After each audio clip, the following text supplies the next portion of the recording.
Good morning. Good afternoon, everybody. Welcome to another episode of Drop in the Gloves. The first one in a while, Tim. It feels like forever. It feels like it's been over a year since we've last talked, especially you, because you've been gone from the show for at least 3 weeks, I want to say. Big break. I missed two episodes. One was the one with Charlie. The other one was the with Michigan Tech guy. It's just a scheduling thing. I've been on the road. I was traveling so much, and include the GLI. I was on the road traveling full days for like 4 out of 5 straight days, and then my cousin was visiting all weekend. It's just been a lot. It's been a lot. It's good to be back. There's a lot to catch up on. It was great to see you last week, and hope you guys have had a great start to the new year.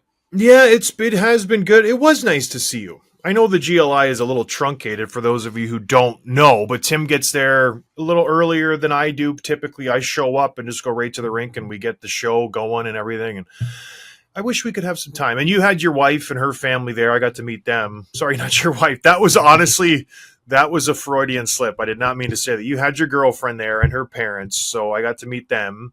They were very nice. They bought my kids some popcorn and pretzels. That was very, very sweet of them. But yeah, we didn't get a chance just to bro out, just have a beer, just you and I, and just kind of hang out. So that was missed, but we'll get that one day. But anyways, it was nice. But isn't it nice, Tim? And I don't know if you can relate to this. You get to build up to Christmas, you have Christmas, then you have New Year's. It's nice to get back into the groove, and it's January 6th. It's a Monday. It's been a long time. It's been like 3 weeks. It's nice to just say, okay, back to work, back into the routine, kids to school, just back to normal. Even though the holidays are great, I'm sure everybody can relate to this, but it's nice to just get back to the norms. You know what I mean, Tim?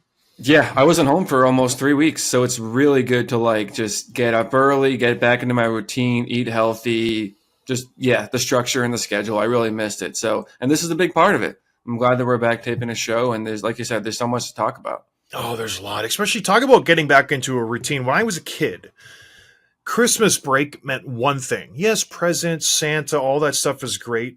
It meant the World Junior Hockey Tournament. It meant Christmas Day, Canada opens the tournament, watching the World Juniors throughout the whole break. I don't have to do anything. I can just sit at home. I can go to my buddy's house and watch this tournament. It was an event, Tim. People set their watches by it. You did not miss a game. I remember Team Canada scoring vividly. I'm at my friend Ray Winnington's house. It must have been the gold medal game. I vividly remember them scoring and me running around his front yard in my socks. And it's the snow, beginning of January. I was so excited. And it's just happening in this year, 2024-25. The tournament starts. And Canada, looking to get some retribution from last year. They had an off year. They lost in the quarterfinals, not up to our standards. So they were coming into this tournament and they wanted to just get back to the norms, get back to who we are. We are hockey. That's what Canada is. We win gold. And if we don't, it's not a good year for us. Well, other countries had other plans, Tim. And I don't know if you're a big World Junior fan follower like I am, but I was on the edge of my seat for every single game in Canada throughout the whole tournament. Terrible. Absolutely terrible. And I'm sure everybody knows this and it's talked about, but we haven't touched on it here on the show. I just wanted to put my 2 cents in the kitty here. Canada looked very pedestrian. They lost to Latvia, for Pete's sake. They lost in the quarterfinals. They lose to Team USA. They lose to the Czech Republic. They looked every bit of a team that was, I would say, bottom tier. And that's not where we belong. We belong up on our own pedestal, and then everybody below us. And it just hasn't happened the last few years. And it's funny how the Canadian junior ranks have worked out. Canada produces, Tim, high-end talent. Creme de la creme. But then I feel like if you're not one of those selected few, the fundamentals of hockey, how to play the game, not just individually, as a team, they've gone by the wayside. I feel like Canada produces great individual talent. Cale Makar, Connor McDavid, Connor Bedard, and the list goes on and on. They're a select few. But you can't win a game, let alone a big international tournament, if you don't know how to play as a team.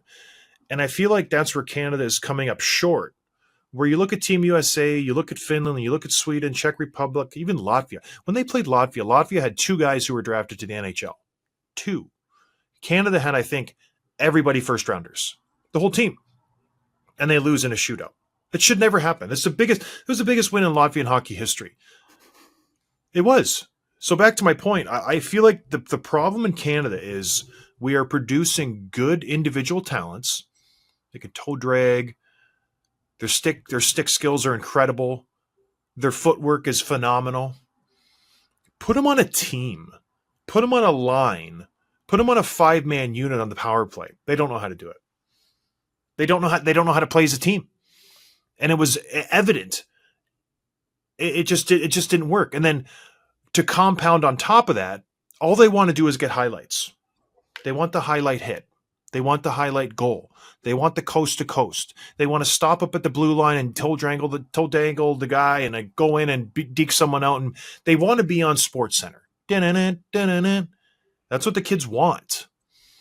They're not winning hockey games. They were undisciplined. There was no accountability. The coach was giving them days off for no reason, and they just got outplayed. Top to bottom. It was, yes, I get it. They left some skill at home. Seneca, Parecki, Misa, Yamanchuk, high-end defensemen who would have played great in that tournament. I'm probably butchering the last names. I don't care. Yeah. But high-end guys, Tim. And I just feel like everybody's focusing on that, the bad roster selection, the undisciplined. There is a fundamental problem in Canada where I feel like we're not learning how to play as a team and we're working on individual skills. And then you get to the highest level and you get waxed by the Czech Republic. You get waxed by Latvia. And the USA wasn't even close. It just wasn't even close. Their power play was out of sorts. Their PK wasn't there. They're undisciplined. It was very apparent now for 2 straight years that Canada does not belong with those countries. And maybe we do need to start something like the U.S. has with the U.S. national development team, where those guys have been playing together. And you can tell they have some chemistry there. But as a whole, it was not a good showing for Canada. And this is 2 years in a row, Tim. And you look at Team USA. They're just fantastic. The defenseman, Cole Hudson, is phenomenal. Ryan Leonard, Gabe Perreault is unbelievable. Chances up and down the ice, flying, playing hockey the right way, not giving up 2-on-1s and breakaways and grade A chances every time they're on the ice, not selling out in the offensive zone.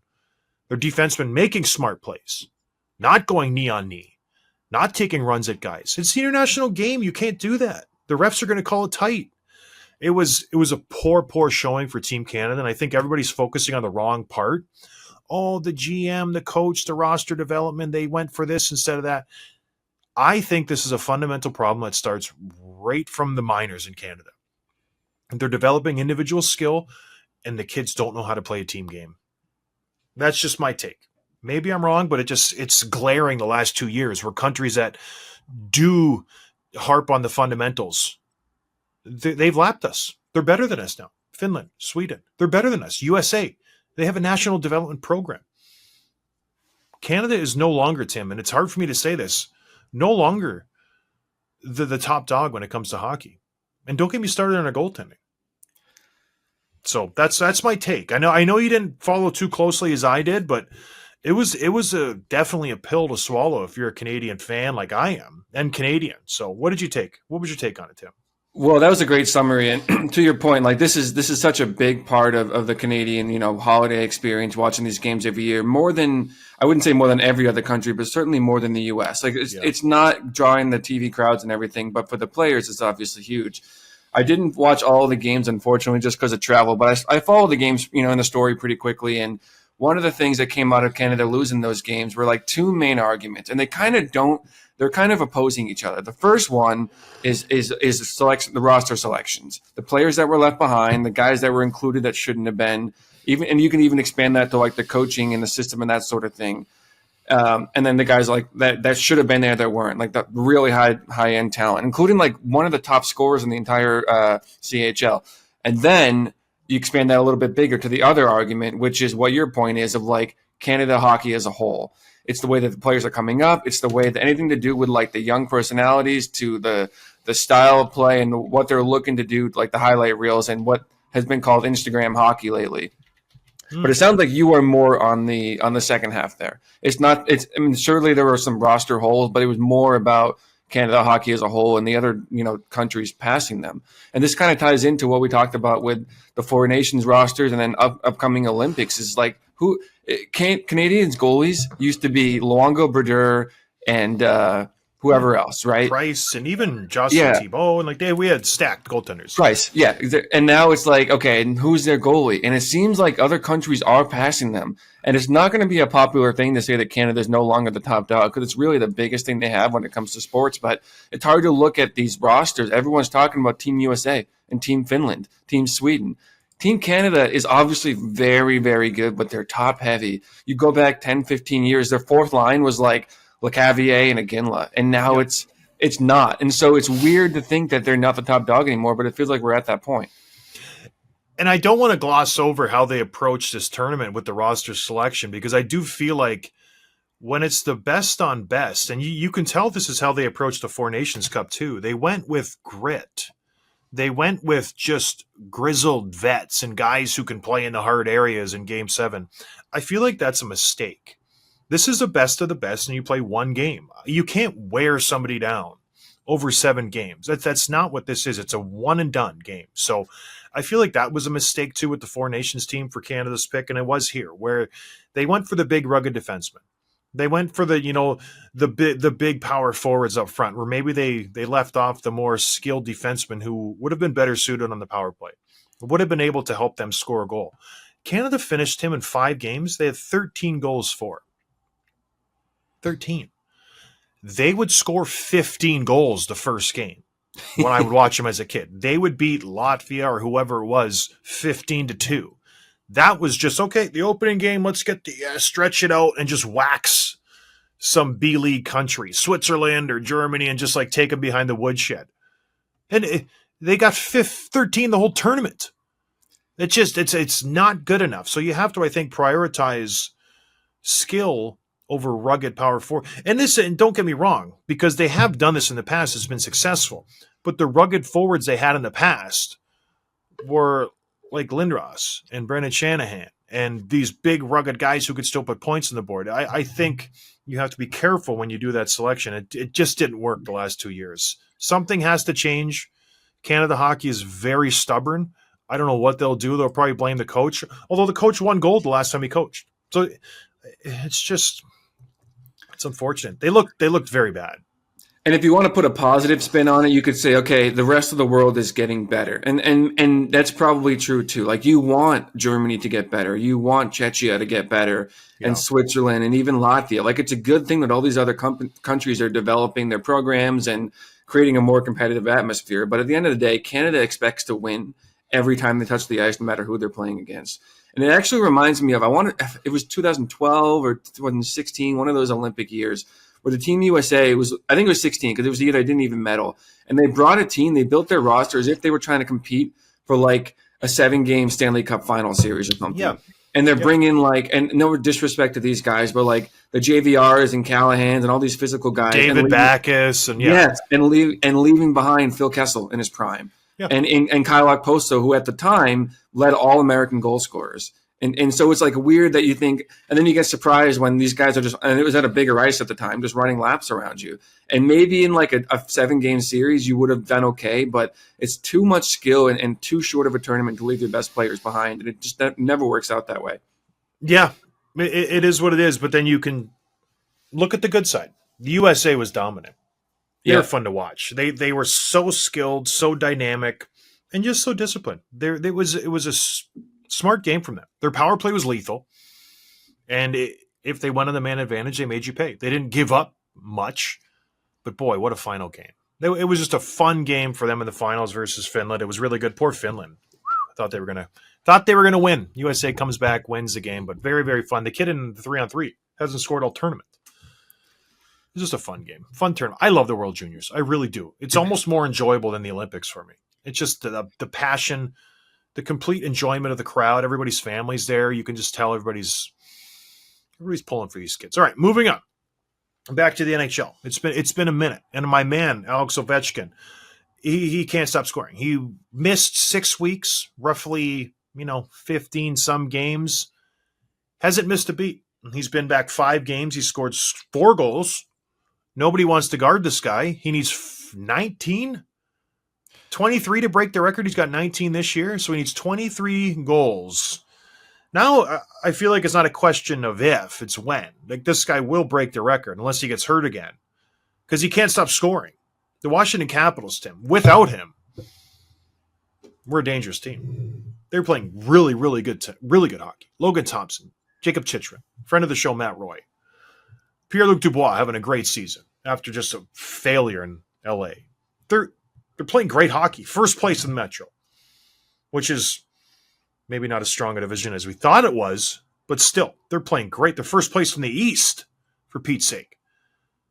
So I told you he was going to break it. That's what I said in my bold predictions at the beginning of the season.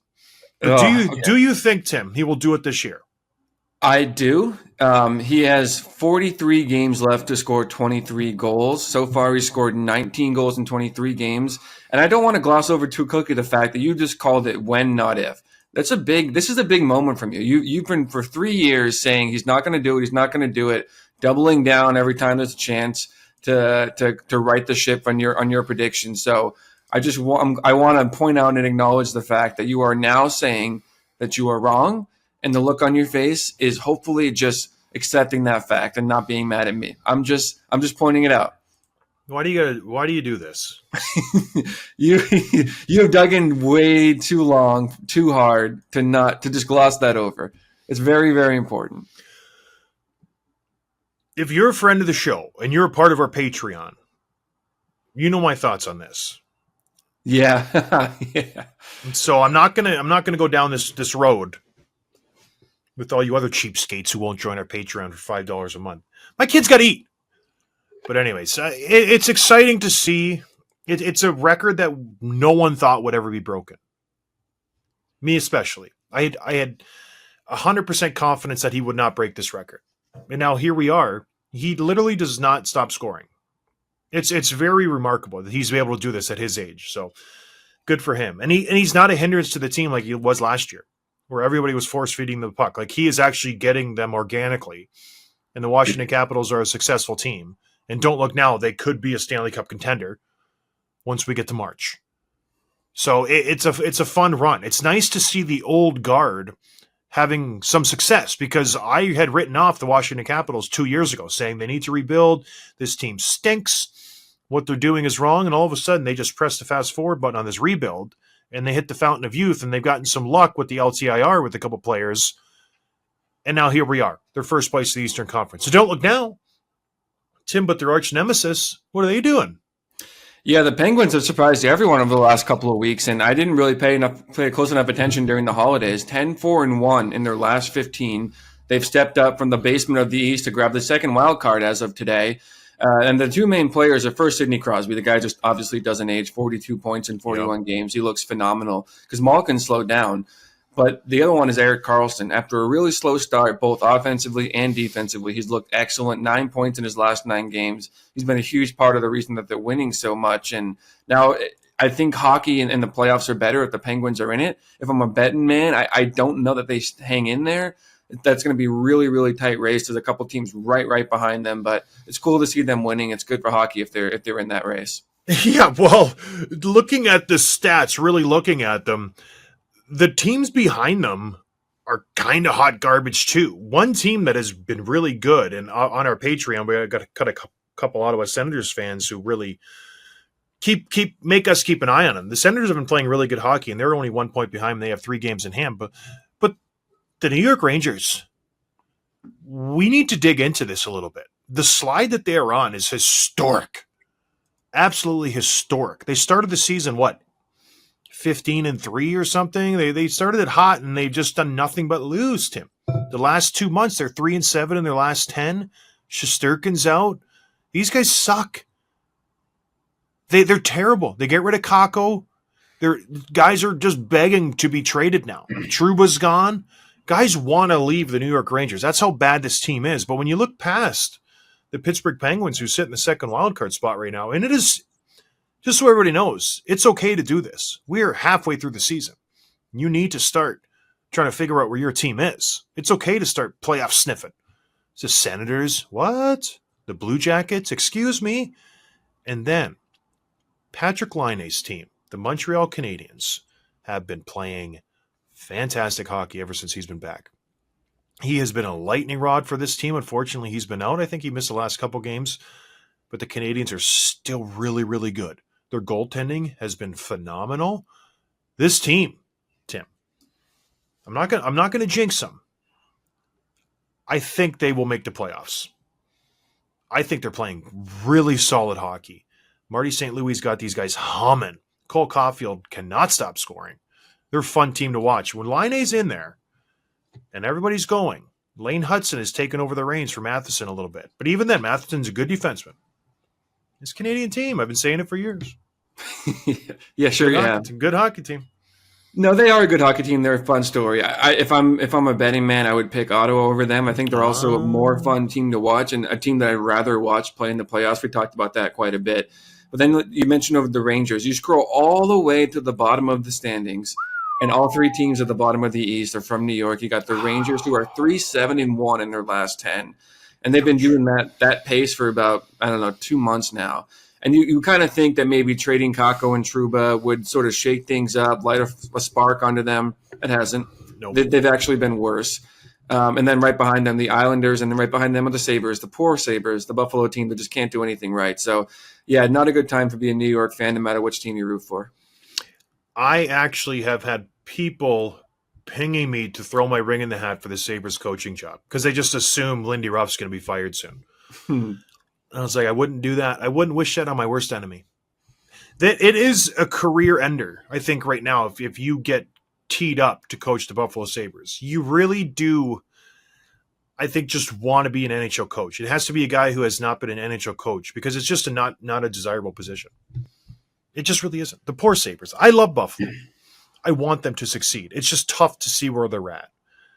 And it's tough to see the light at the end of the tunnel. Did you see that? And this is, I'm not going to dump on Boston, but did you see that they did the top prospects list for the NHL? No. And all the players in the World Juniors? I did see this. Not one Bruins.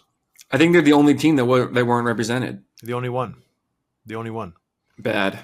Not good. No bueno. But anyways, back to the New York State. It's a hot garbage. The Rangers they should be embarrassed of themselves. They have no business losing these many games. Zibanejad's terrible. This team was out of sorts. They just mismanaged their roster. They should have regrouped a couple years ago, but it's hindsight's 2020. Yeah, they're a successful team. You kind of got to roll with the guys until they break down. That's what's happening right now. It's funny. I was talking over the weekend, and I feel like the Rangers versus the Nashville Predators was like, a hot pick for the Stanley Cup Finals this summer. I know what I mean? Like, and then here we are now. So shooting over to the West, it looks very similar to last year. Again, it's only halfway through the year, but we're kind of looking at the playoffs. And if I'm a betting man, I'm thinking that all 8 playoff teams are going to be there. I don't think there's a ton of spots up for grabs. One difference from last year is that Minnesota's in, Nashville's out. I think that second wild card spot, Vancouver, could be up for grabs. The Blues are right there. There's a couple other teams that are chasing them, but I think more or less you're going to see those 8 teams lock in. Yeah, and the Avalanche look dangerous. Remember when I said they were a lottery team like 2 months ago? I was just kidding. They're like, I do that to like set people off and like, gaslight people. They're a good hockey team. They're a really good hockey team. They got Rantanen and Makar, and they're good. You know what I mean? I think McKinnon leads the league in points. McKinnon, they're pretty good. But the team that I think will get in, that is outside looking in right now in the West, and you touched on them a little bit, it's the St. Louis Blues. I think they sneak in. I like their team. I think they're going to be the ones that get in. It's not the Calgary Flames. It's not the Utah Hockey Club. But who do they take out? Because the 8 teams right now that are in the West are solid hockey team. I think it's going to have to be the Vancouver Canucks, unfortunately. Because I don't think the Knights, the Kings, the Oilers, the Stars, the Wild, and the Jets are going anywhere. I think those 6 teams are locked in. Maybe the Avalanche unseat one of the teams in the Central, but other than that, the West is strong, Tim. The West is very strong. Yeah, the one thing with Vancouver that everyone's talking about is this tension, whether or not it exists between Pettersson and Miller. And it's one of those things where, like, when there's this much smoke, there's usually some fire to it. But they've also been like, listen, there's nothing there. I'll bring them out here together. We'll do a joint press conference if you want. Like, and I think this might have been something Frank reported several weeks ago. At the end of the day, we know they're not best pals. And Miller is one of those hotheads who's hard on people. And Pedersen is a guy who I think is probably doesn't respond well to that. But I think the idea that they hate each other or can't, co-operate on a team as leaders and leading goal scorers or whatever is not necessarily true. But you have to think that there's something to all this. And the fact that they're underperforming as a team with those two guys at the helm has to have something to do with it. Yeah. 20 years ago, 25 years ago plus, this is not an issue. Guys, there are 23 guys on a team. The idea that everybody and their personalities gel, that's impossible to expect. Everybody has someone that rubs them the wrong way on a team. Everybody who has a job and they work with 20, 30 people, there's someone who annoys you. On my men's team, there's someone who annoys me. It just happens. We're human beings. On my podcast, there's someone who annoys me. What's wrong with you? We haven't had a show. We haven't had a show in like 3 weeks. And he's just throwing daggers at me. But it just, going back to my very eloquent point that you just dumped on. 25 years ago, this is not an issue. The fact that they don't like each other, that's fine. They have issues in practice. They slash each other. It just gets brought up all the time now. And so if you're Pedersen or you're JT Miller, every interview you give, there's always one question. Hey, Elias, everything okay? Everything okay in the room? It's like, it's so annoying and just mundane. Everybody's asking you this one question, so it makes it worse, and it just gets blown up. And the next thing you know, you're like, I do hate this guy. I do hate him. I don't like him. Because, yeah, they're different people. And Brad Richardson went on a show, my former teammate in Arizona, and he was in Vancouver with these two guys, and he's like, yeah, they're completely different personalities. JT Miller is in your face. He demands accountability. He is harping on guys. And I played with guys like that, up and down. They're hard to play for, but they're great to play for because they don't give anybody a break. And then there's guys like Elias Pettersson who just go out there and they got a gift from God and they just play. And they have fun and they're just a talent. And they don't want to be pushed. They just want to go out there and play, and they don't mix. And when they're the two best players on the team, it's trouble. What would be fine if nobody mentioned it, they could go about their business and they can stay away from each other. But now it's just in the papers and everybody talks about it, and that's all everybody wants to ask them about. So it is an issue. It is an issue, and it has to be rectified because now it's spilled over and everybody knows it. And how do you rectify this? If you're the GM, if you're Alvin, who do you take? If you're going to take one guy, is it Pedersen or is it Miller? Yeah, this is tough. I feel like, gosh, Miller's the one that you want, but I feel, and I think he's also harder to replicate because of the way that he competes and his two-way game and all that. But Pedersen's the talent, and like you said, it is a gift from God. Like, it's just incredible what he does. So I don't know. It's not easy. I feel like whatever pick you make, you lose. But I think at the end of the day, I would take Pedersen. Although I'm not thrilled about it. Yeah, it's too bad because these guys are so good and they complement each other so well. And if they're on, like, you have a 1-2 center that matches Edmonton. That's how good these two guys are. But they're locked up, both of them. Miller's locked up for 5 more years. Pedersen's locked up for 7 more years. So you have to figure out how to coexist here in Vancouver in order to have any success. But it's not looking good. They started the season so good. They ended last year so good. I had high hopes for them. And then Jake DeBrusk comes in and ruins everything. Like, what the? Jake DeBrusk would be like the second leading scorer on Boston right now. It's crazy. But it's just unfortunate. I do think Vancouver, if there is a team to drop out, that's my team, unfortunately. Because they're so fun to watch. Everybody loves them. I saw a tweet last week that was like, the Bruins have a little bit of cap space. Here are some guys they could consider adding at the deadline. Jake DeBrusk, Danton Heinen, Taylor Hall, Tyler Bertuzzi, Nick Foligno. It's like, oh, God. Don't rub it in my face. They've had a lot of guys on their team, and should we talk about the tailspin they've been in? And they're all of a sudden, like, knocking on the door of being a wild card team and then out of the playoffs? No, because they won like 6 or 7 out of 10 after the coaching change. They just lost 2 in a row here. They're fine. There's no tailspin. Okay, I'm just wondering because they're the only team in the East that's in a playoff position that their goal differential, they're -20. Like, they're a bad hockey team. I think they're being buttressed up by a couple wins that they shouldn't have won, but minus 20, Tim. Yeah. Goal differential. That's atrocious. That should be like bottom of the standings. But they're hanging in there. They're winning games. It's all smoke and mirrors. They're going to be bounced in the first round if they make it to the playoffs. Prediction. Yeah, I won't argue that. I won't argue Good. that.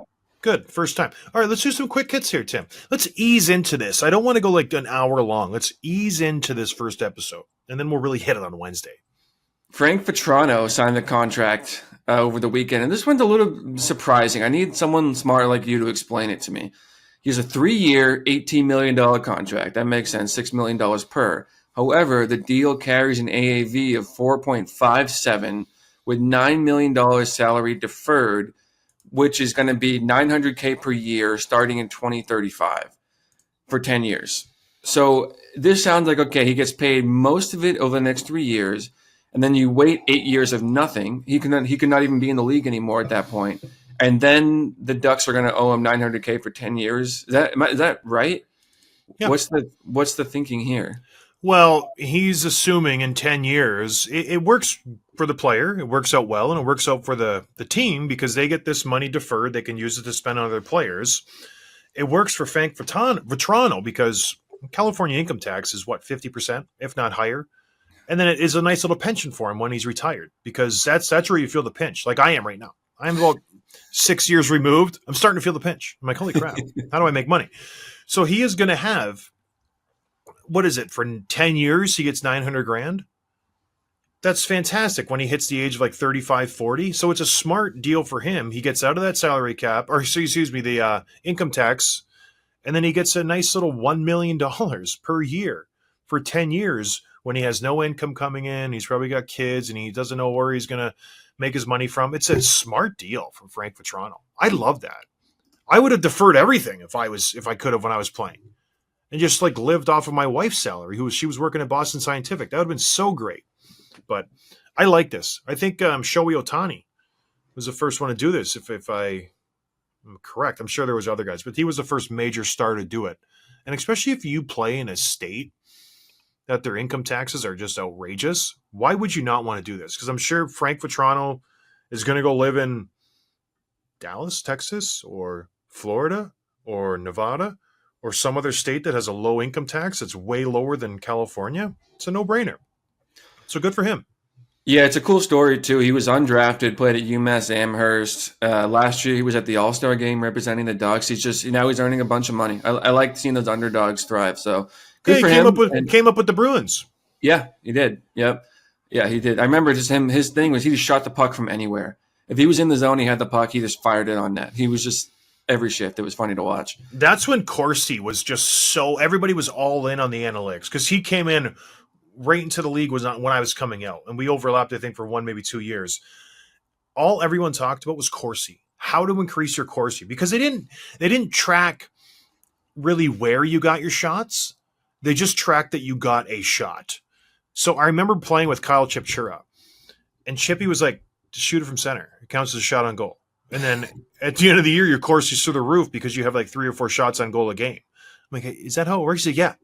It's a shot on goal. They don't care where it comes from.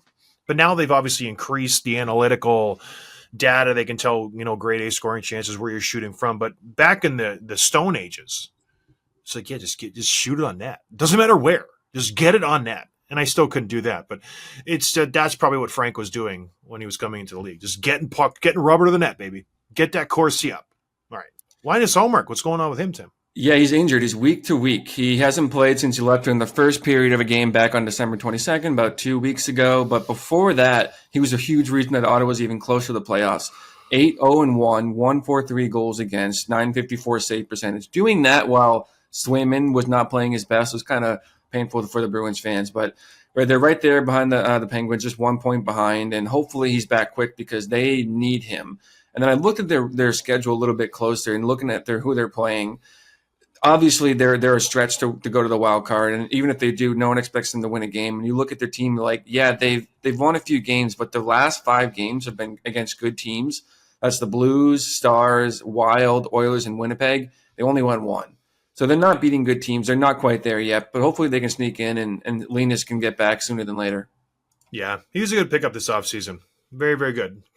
Tough for the The Ottawa last thing Senators. here, the Rangers just claimed this about an hour ago. Arthur Kaliev off the waivers. He was waived by the LA Kings yesterday, which surprised a lot of people. He's still only 23 years old. He's not producing a ton. He's got 15 points so far in the year. And that was last year. He hasn't played in the NHL this year. So disappointing. Could be a high upside. We'll see. But he's playing on the Rangers now. Is this going to vault them into contention now all of a sudden? No. I think we should probably bring a Rangers guest on and then do a deep dive on this team. They don't let their players come on the show. Remember who did we have? Trocheck was going to come on, and then Rempe was going to come on, and every time their PR people just say, we don't do podcasts. What the hell? This is the biggest medium there is out there these days, and you don't do it now? Why? Because you're too big for podcasts? They control it. Yeah, they don't trust us. They don't trust you. They don't. Rightfully so. I would just burn them into the ground. But anyway, we should get a Rangers, maybe Larry Brooks or somebody, come on the show. Larry Brooks hates fighting. Does he? That'd be a fun conversation. He's one of those guys. Get it out of the game. Serves no purpose. Oh, yeah, Larry? Maybe it does. I don't know. All right. Is there any more insults you want to throw my way, Tim, before we end this? No, you look very handsome today. You're doing something right. Keep it up. I need a haircut. That's what I need. But thank you. I appreciate that. All right, everybody. Well, thanks for joining us. We're good to be back. Happy to be back. Thank you for listening. We'll talk to everybody. Does Wednesday work for you, Tim? Let's talk offline about that. We'll circle back. Okay. Yeah. Send me a Zoom. We'll talk about that. But in the meantime, have a good week, everybody. Cheers.